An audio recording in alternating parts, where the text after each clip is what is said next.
time now for part 4 of the Silver class. And officially, I would say the upgrades I have on this thing already, I think they're probably going to be good enough for me to move on to the next 2 races without needing to do too much faffing about with the car. So let's just move on in to Whitefish Rally, as we are doing 3 laps around Whitefish Lake. And hopefully, if it's possible, we can manage to do well, as we are officially halfway there now with the Silver class.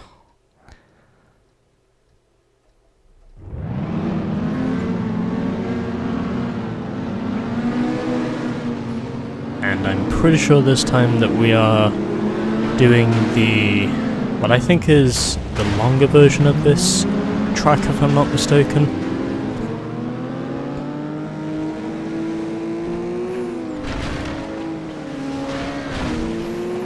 And I get drilled in the back.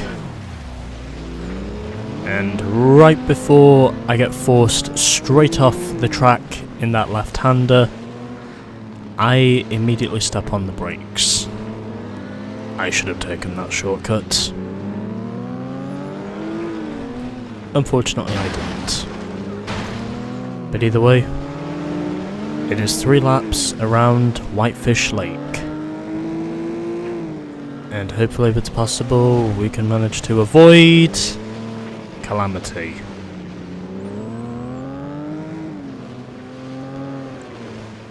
I'm starting to think I was right about not needing to upgrade the car for this one, because I think the upgrades I have on the car so far seem to be enough.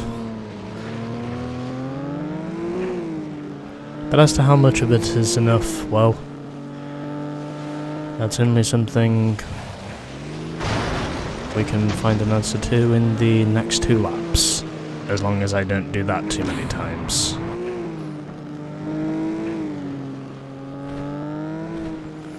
But either way, I think I can tell when I have a good race car here,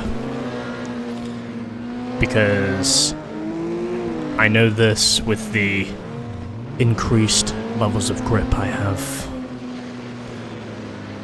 which is part of the reason why it just goes so well with me. As in, this really does feel like one of those cars that is made to stabilize itself on these slippery slopes.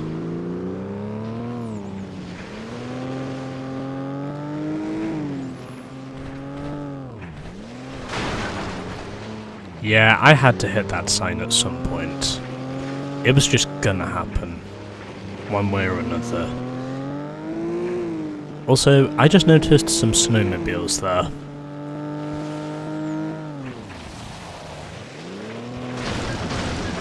And once again, I overshoot the first corner. But that's okay, because I am pretty much dominating this race, since this car basically is made to grip in the snow.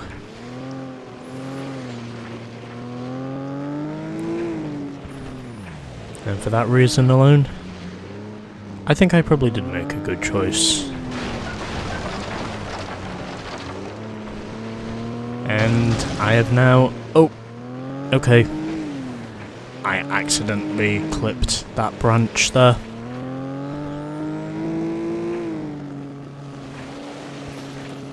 But either way, we are doing okay.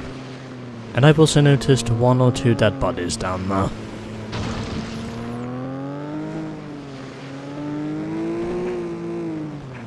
Probably because of some of the chaos that went on behind me. But as to what that is, well, I don't really know. But either way, doesn't matter, because I win here on my first try, and I beat Paul Maguire to the line by 4.37 seconds. And 1 and 3 for the fast hammers. Huh. Seth finished nearly a minute behind me in the slider. I think it's pretty obvious to say that for this track, he clearly has the worst car. But anyway. So, I beat Paul Maguire to the line by 4.37 seconds. No wait, hold on. Correction. 5.37 seconds. By 5.37 seconds. Okay, let me start over. So I win by 5.37 seconds over Paul Maguire. Katie Daggett finished third in the second fast hammer. Frank was fourth, Sue fifth, Ray finished sixth. Then we had Tanya in seventh, and Seth finished in eighth, and a very distant last, considering he was nearly a minute behind me. But no matter. We are done with this race now, and all we can really do is move on to the next one. Because that is what I do.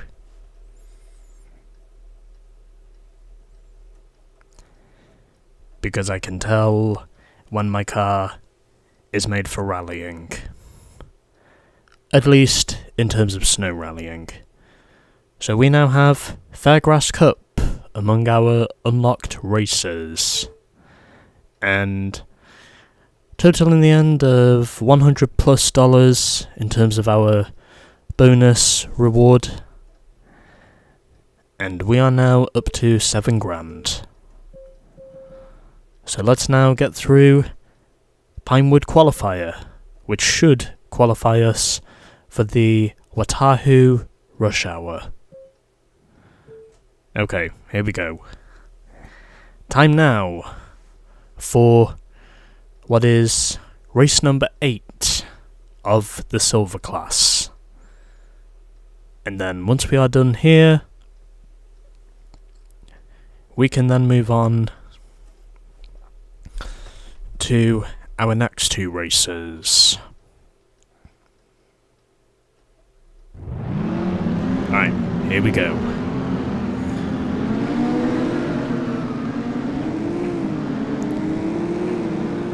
We will try and see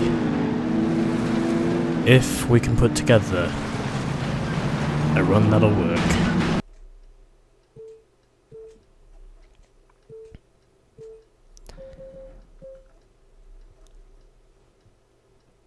Yeah, let's try this again.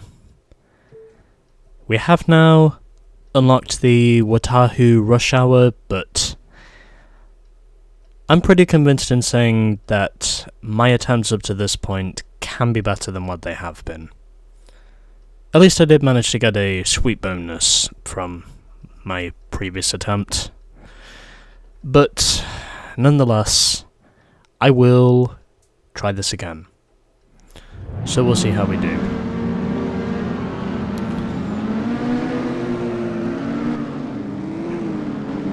And so, here we go, with what is now attempt number 3 of this race.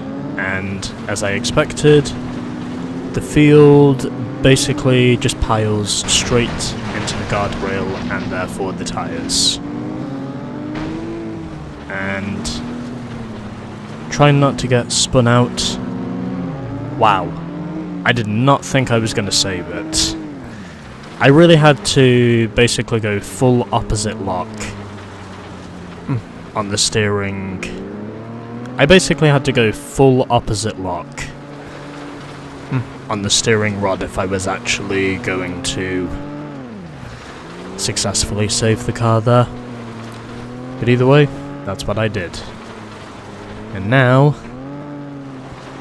I am hopeful in saying that I can actually stay out front. Normally, if you wind up finishing second or third on one attempt, then the race itself technically does get easier.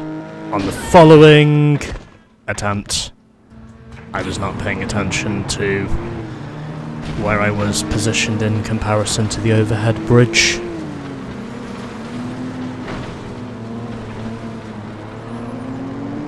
Yep. Okay.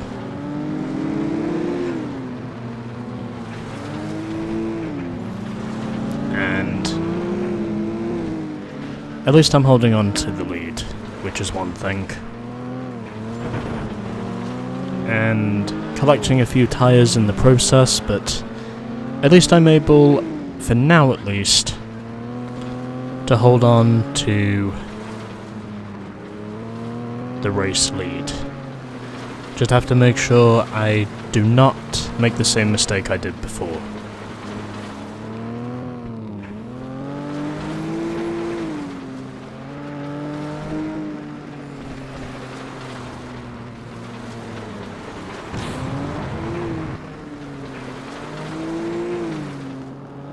And we're now halfway there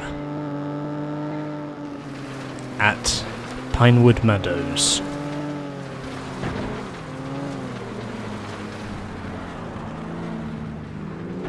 Could this possibly be my winning attempt, the way things are currently going? I certainly hope they can be.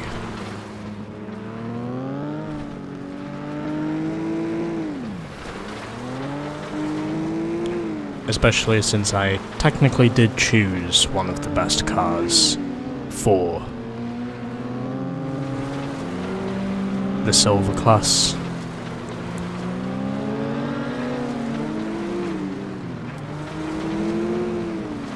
And maybe if it's possible, I will not choke this away. As long as I don't do that too many times. There are times where you can see yourself swinging for the fence, and times where you in all honesty shouldn't consider seeing yourself swinging for the fence.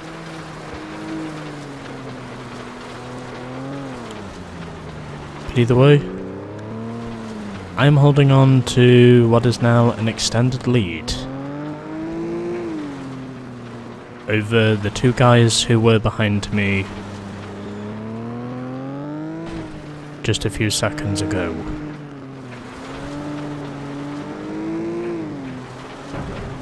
Oh, yep, I knew that was gonna happen.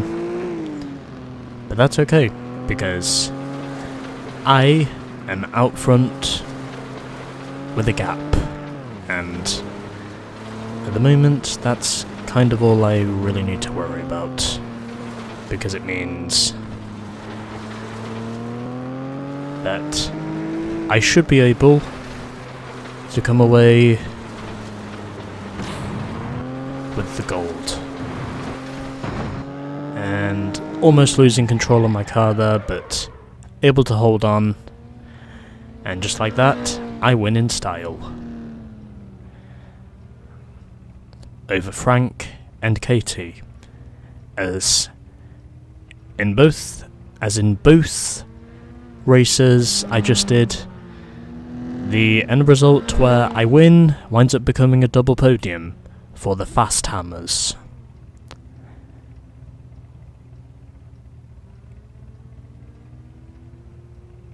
Let's wait for everyone else.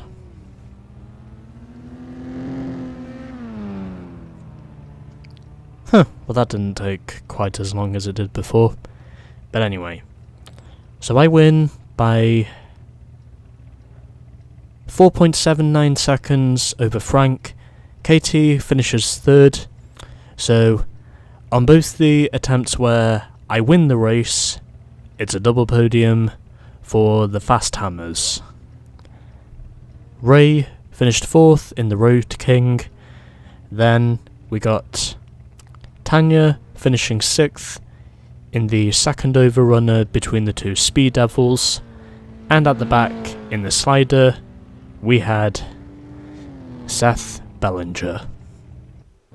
Once again, finishing last in what I quite possibly think is the worst car of the the Silver Class division.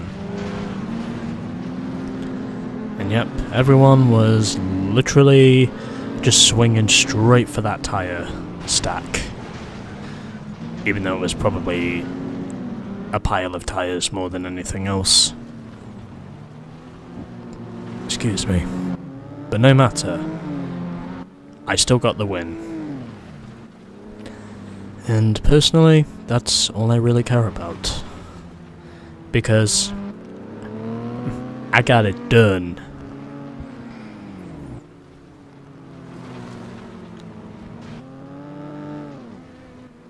So, hell yeah, brother.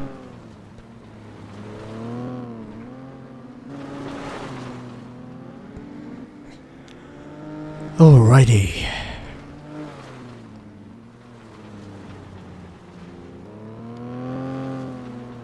I'd say we're doing okay for now. Since we now have just... Oh yeah, that was a little bit embarrassing there. The way I just slammed straight into the bridge. That was just a total lapse of concentration is what that was.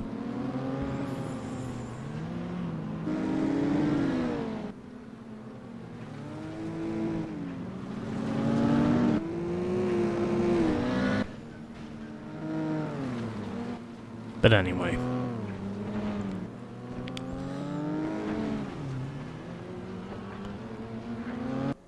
And someone else has racked in the distance, but couldn't tell you who that was.